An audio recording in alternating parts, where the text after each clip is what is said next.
Hey, this is Jake with the Tractor Yard, and today I wanted to take a deep dive into one of the most controversial subjects in compact tractors, and that's emissions regulations and the emissions control systems that come from those emissions regulations.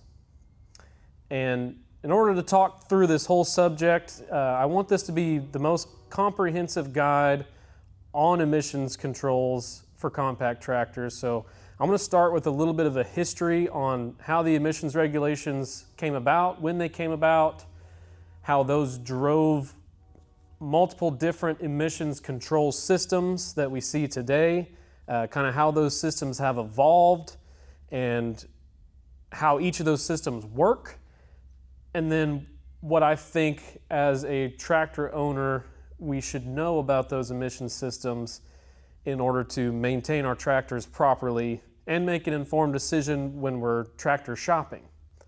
So stick around. This might be long and painful, or it might be entertaining to you. I just hope that it is informative and that you take something away from it. Now, I don't claim to be the quintessential expert of this subject matter, but I do have a mechanical engineering degree and worked to design emissions systems for stationary engines for several years. So I do have a decent background in this subject matter, and hopefully it's of some value to you. So as I go through the history and everything about these tractors, just keep in mind that I'm talking about tractors, mainly compact tractors, above 25 horsepower, because as most of us know, anything below 25 horsepower, any diesel tractor, does not have to comply with the most recent EPA regulations. So just remember, we're talking 25 horsepower tractors or above 25 horsepower tractors. So back in the 1990s, the California Air Resource Board and the Environmental Protection Agency, the EPA and CARB, basically got together and rolled out what was called Tier 1 through 3 emission standards, and those were kind of phased in between 1996 and 2006. So those emission standards weren't near as stringent as Tier 4 or the possibly impendent Tier 5 that we're hearing about today. But the compounds and the emissions that they were targeting are all the same.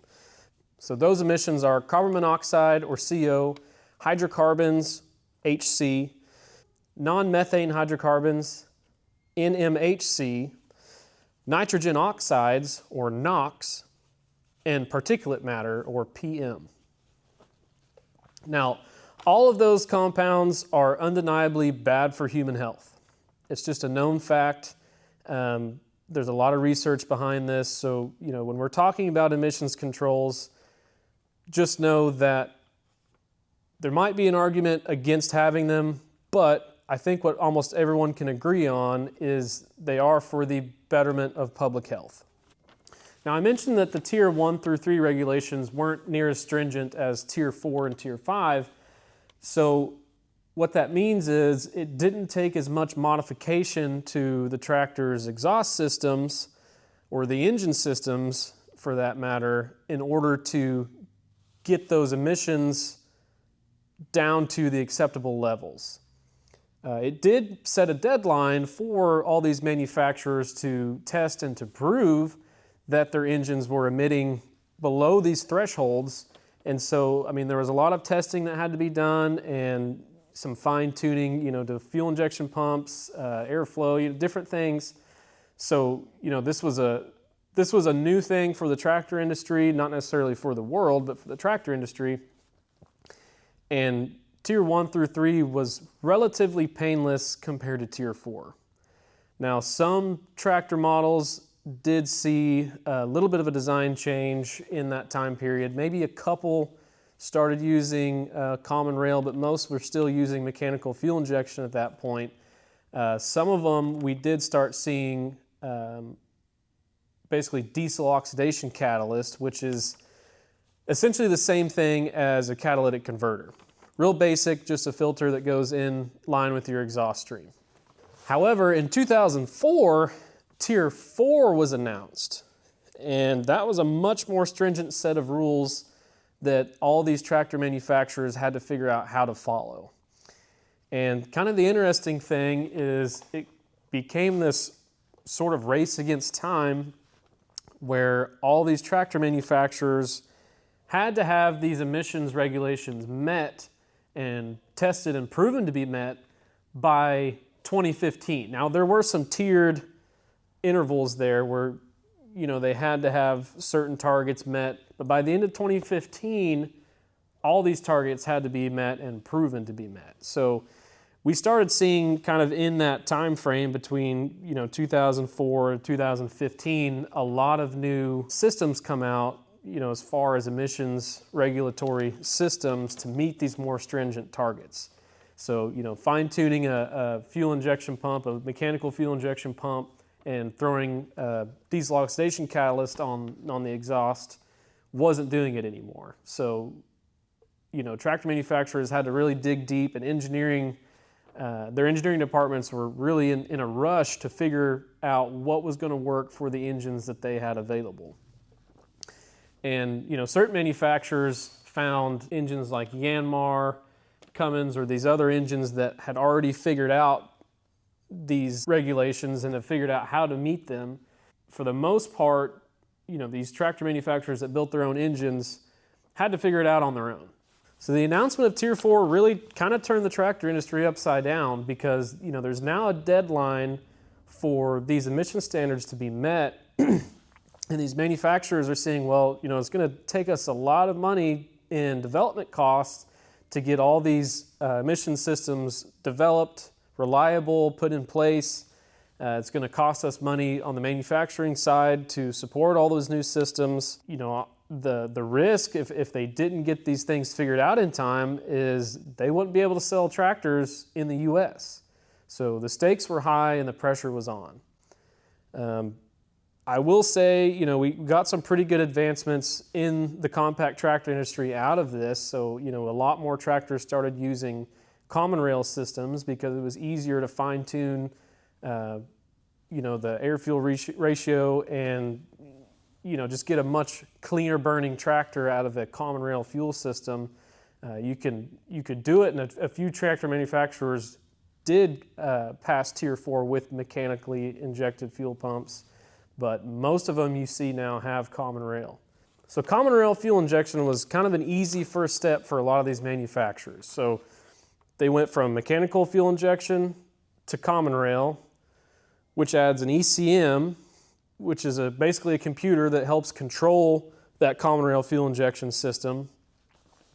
And with that ECM, you know, having that computer on that engine kind of opens up the world of possibilities for other things you can add to that system that are more technologically advanced that require a computer to control them. So some other systems that came out following that in the tractor world is going to be EGR, exhaust gas recirculation, DPF filters.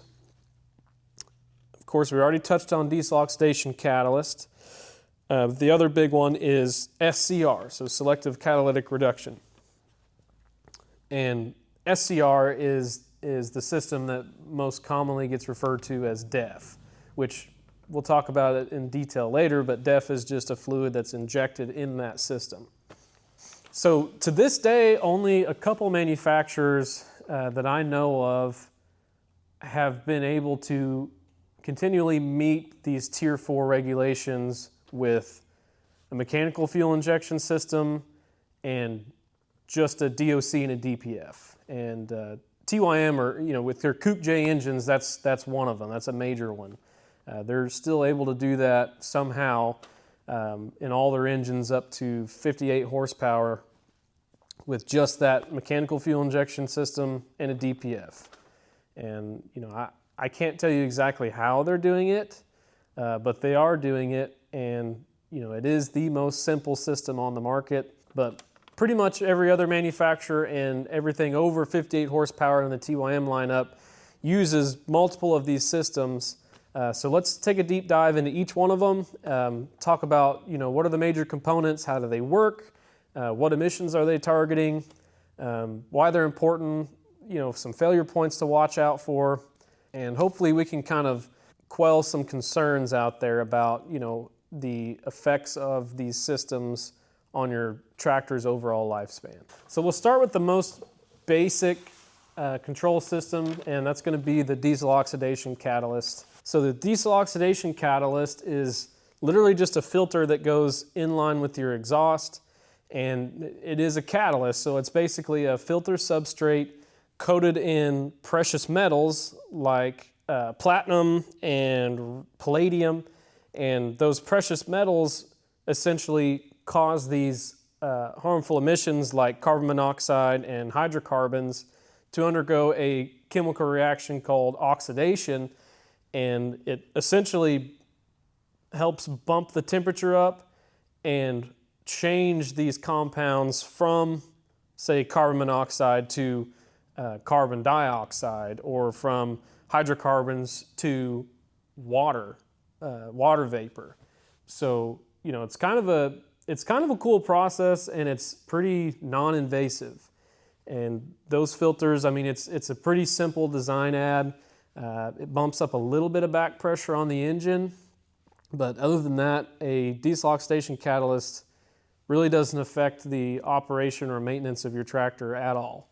Maybe one day, after thousands of hours of use, that catalyst could get plugged up, but aside from that, you're probably never going to have to maintain your diesel oxidation catalyst. Now, I would say pretty much every tractor that has a DPF filter also has that diesel oxidation catalyst. So it's still pretty common on about every tractor. It's just something you don't hear about a lot because there's hardly any problems with them. And they're pretty effective at what they do, but when Tier 4 rolled around, it just didn't cut it as far as the amount of emissions that needed to be reduced to hit those regulations. So I'd say the next most basic system is going to be the DPF, or diesel particulate filter.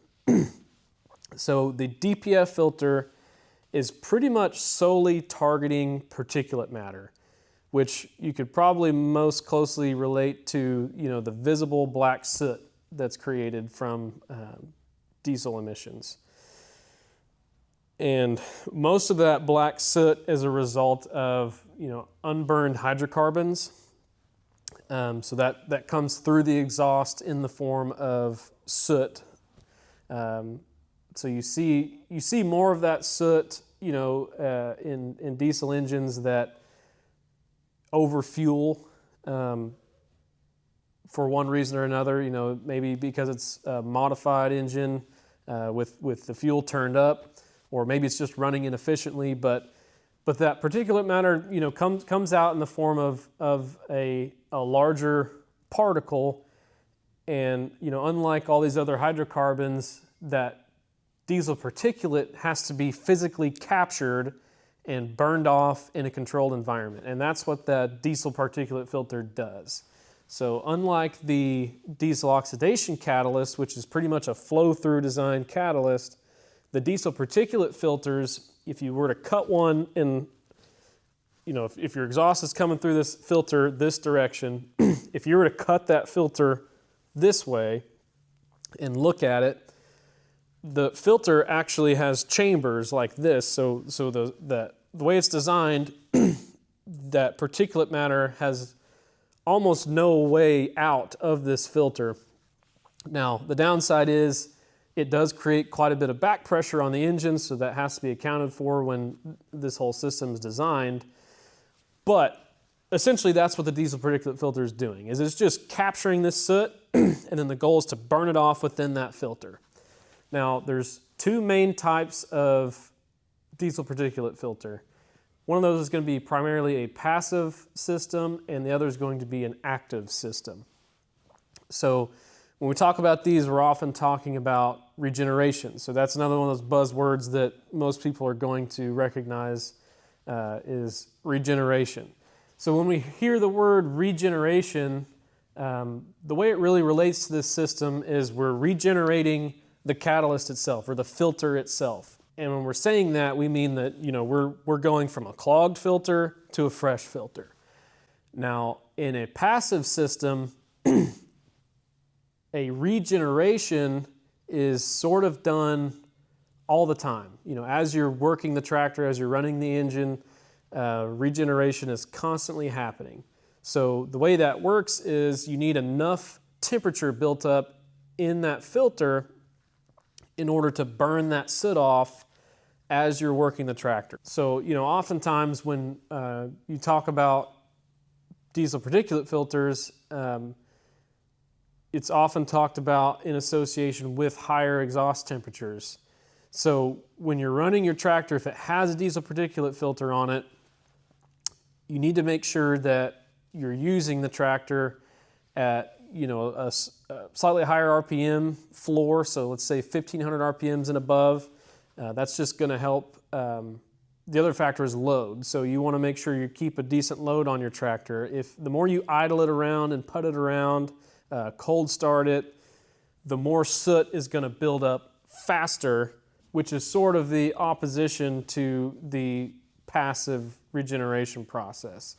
You know, if you build up soot really fast, that passive process is going to have a hard time keeping up. So, you know, even a passive system like the ones on these TYM tractors that are, you know, 58 horsepower and below, they have to go through a forced regen process if that soot builds up in the filter to a level that's too high for the passive regeneration cycle to keep up. So, you know, there's been reports of guys that have gone 200-300 hours on these tractors without ever having to do a forced regeneration. And even when you do, it's not a big deal on these passive systems. Really, on any of them, it's not a big deal. But on these, you know, if the light comes on, it's just saying, hey, all this soot has built up to the point where we're not going to be able to continue to passively regenerate. So we need to stop for a minute, do something to pick this exhaust temperature up and help burn this particulate off faster so that we can regenerate and start fresh. So when you have to do a forced regen on, you know, these TYM DPF filters that are primarily passive, you are the controller, because these tractors, they do have a DPF controller, but they're pretty basic. They're more of like a kind of like a data logger with a notification system that says, hey, I'm clogged up, will you regen me? And so what it's asking you to do is stop the tractor, crank the RPMs up, put it in neutral, and hold a button. And when you hold that button, there's a valve on the exhaust that essentially closes. So this is a physical valve that's closing off the exhaust to help build pressure and therefore temperature in that DPF filter. So all this is a mechanical, you know, electric over mechanical process with just one valve. So the valve shuts, temperature pressure increases, and you just let the tractor sit there and run and burn all that particulate off inside that filter. So the tractor I've been sitting in front of while we've been having this conversation is a Branson 4820. And this tractor only has a diesel oxidation catalyst and a passive DPF system.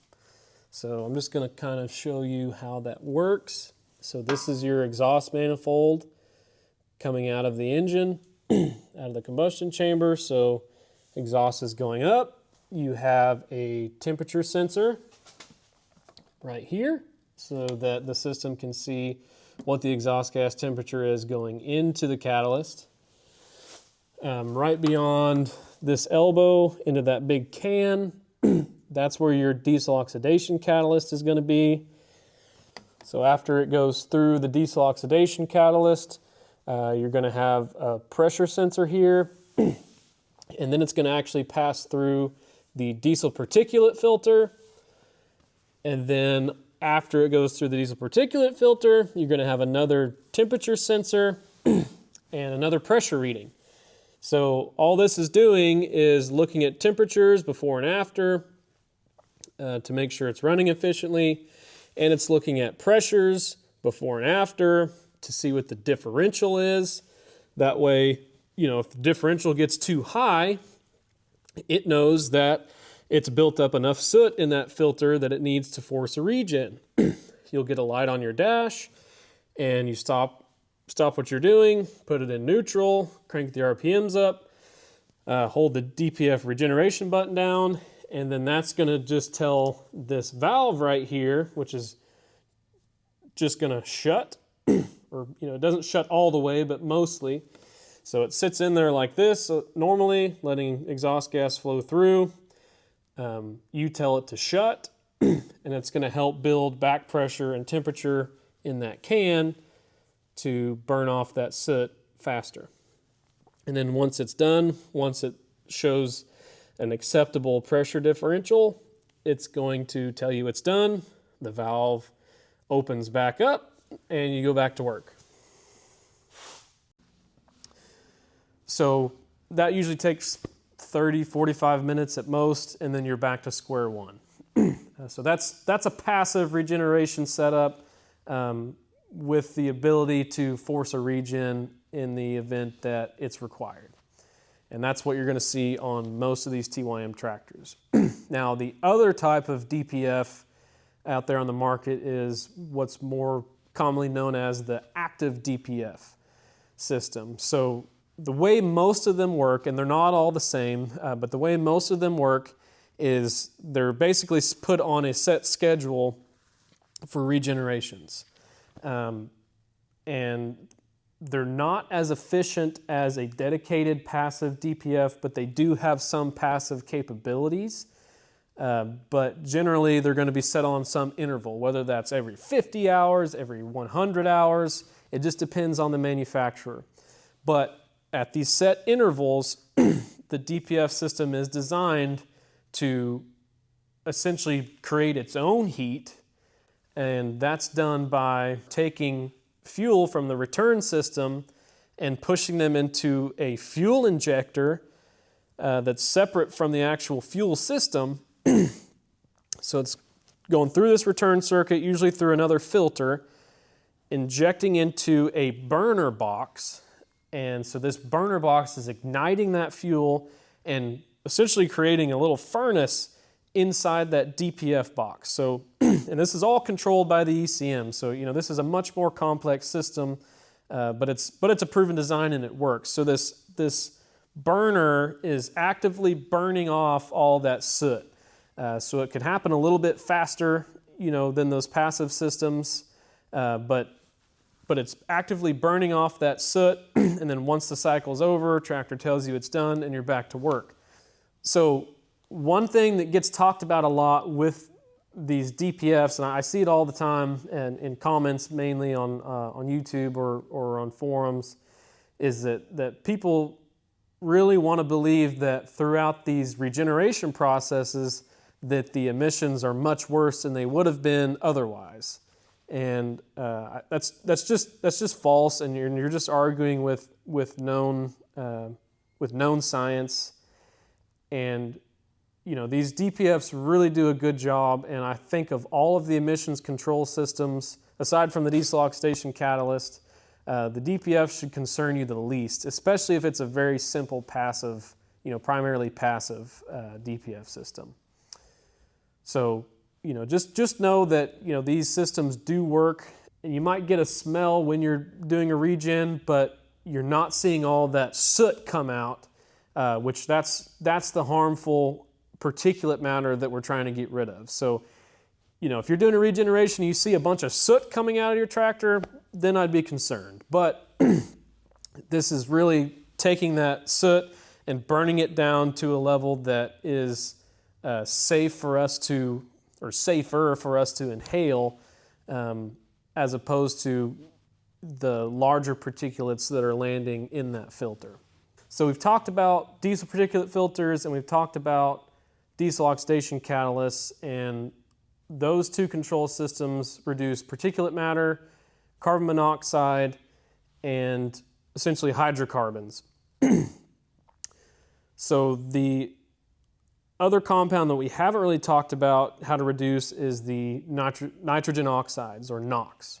And that's probably the most difficult pollutant to reduce, and therefore it requires the most complex systems to reduce that NOx. And the two primary control systems that are used to reduce NOx are EGR, exhaust gas recirculation, and SCR, selective catalytic reduction. So with the EGR system, again, exhaust gas recirculation, it's quite literally, it explains itself pretty well. It's taking your exhaust gases and injecting them back into your intake.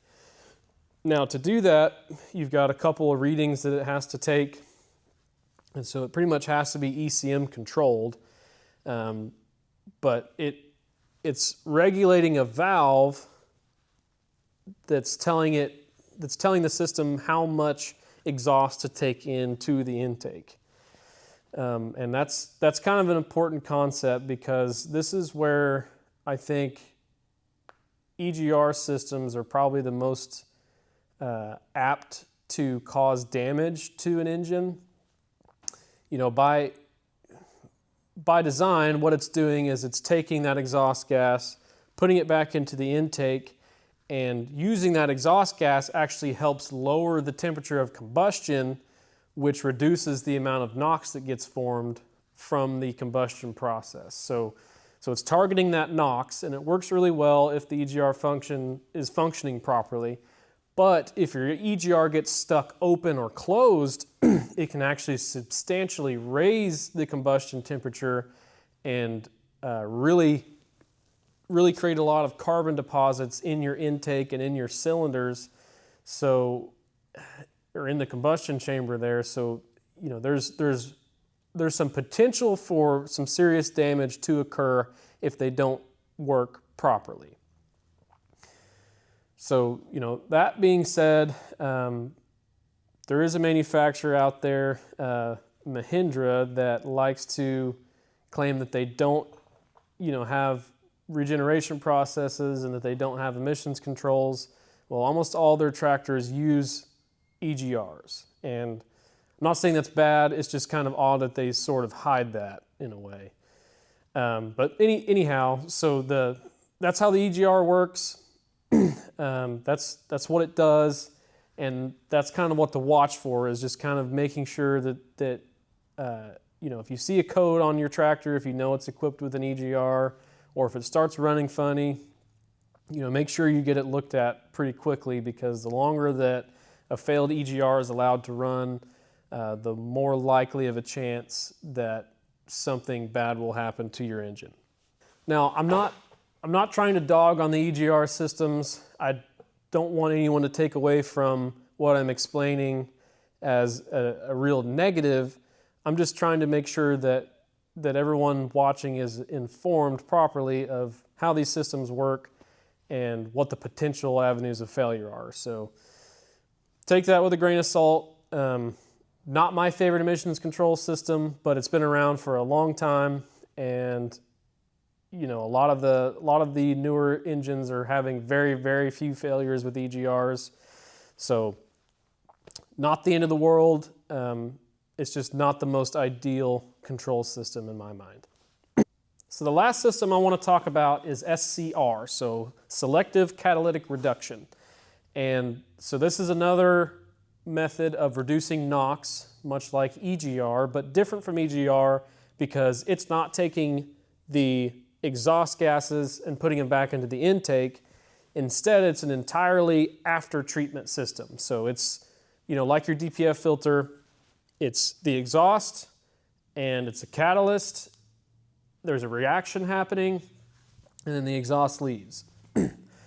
So in the SCR system, instead of taking that exhaust gas and burning it, so taking that NOx and basically burning it off at a lower temperature by putting it back through the combustion cycle, it's taking a reagent, and ideally you need a reagent of ammonia to react with that NOx to create nitrogen and oxygen or water. But obviously we can't use straight ammonia because it's dangerous and it's difficult to transport and to handle.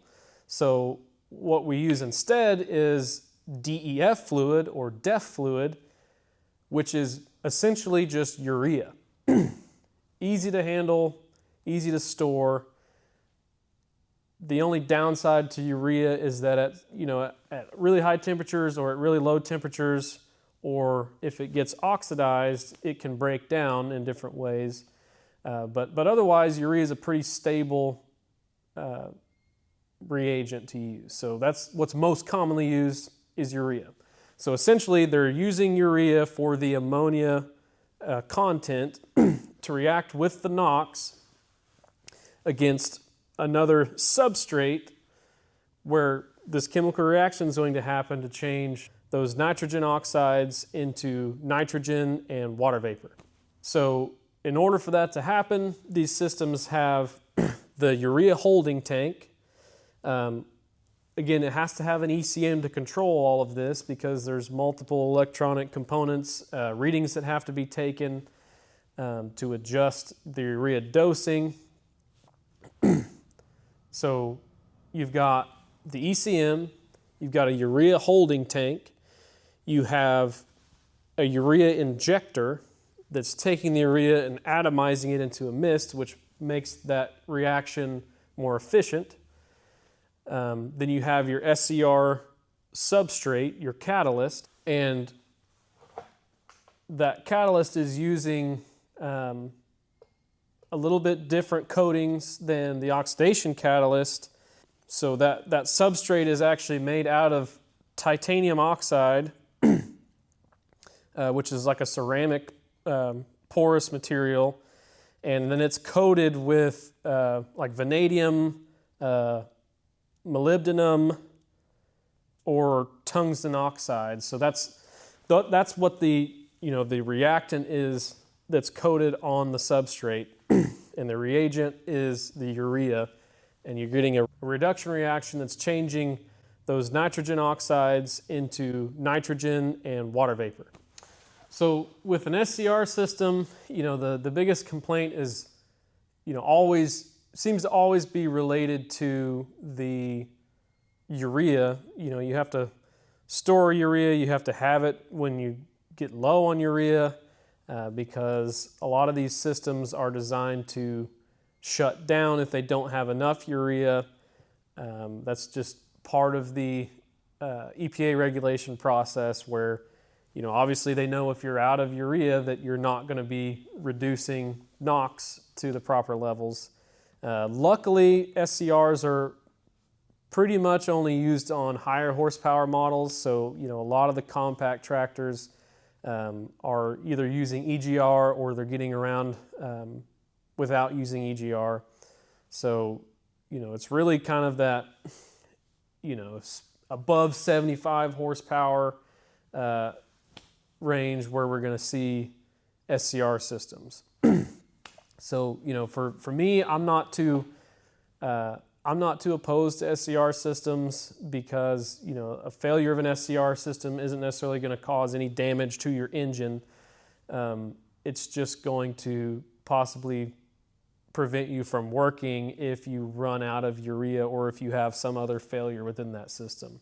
I would say that's the worst part, is just having all of these points of failure within the SCR system, from the ECM to all the sensors, the injector, the urea itself.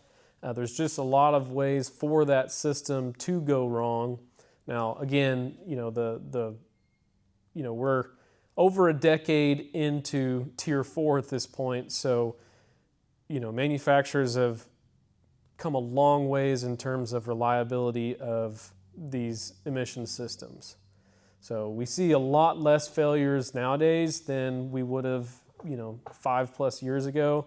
But they still do happen, and the whole point of this is just to inform you on what to watch for, and to not necessarily worry about all these systems, because they all serve a purpose, and it's best to know at least in general how each of them work.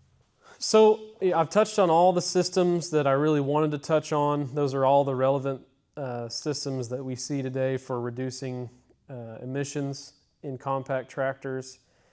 And I tried to make this video in the most unbiased, non-political way that I can. But I will say that I am definitely in favor of at least stopping at Tier 4. You know, Tier 5 is impending at the moment, and, you know, hopefully with the current administration, we don't go any further. You know, I feel like at this point, we do a really good job at reducing, you know, these harmful emissions. And I think anything more is just going to further harm the consumer, because the biggest negative to these emissions controls overall, especially the more complex systems, is cost. You know, the upfront cost of these things that the manufacturers have to absorb gets passed right on to the consumer. So, you know, I'm not going to weigh in on whether or not I think that emission systems should be completely removed from tractors. But, you know, that's a wonderful conversation to have in the comments. So let me know what you think about all the emissions systems we talked about today. Let me know if you've had any issues with emission systems on your tractor. And let me know if this helped you out, helped you understand the emission systems better than you did before. As always, thanks for watching. See you next time. Maybe you've got lawns to mow, maybe you've got fields to grow. I'll tell you right now where you need to go. Get out in the yard, the tractor yard.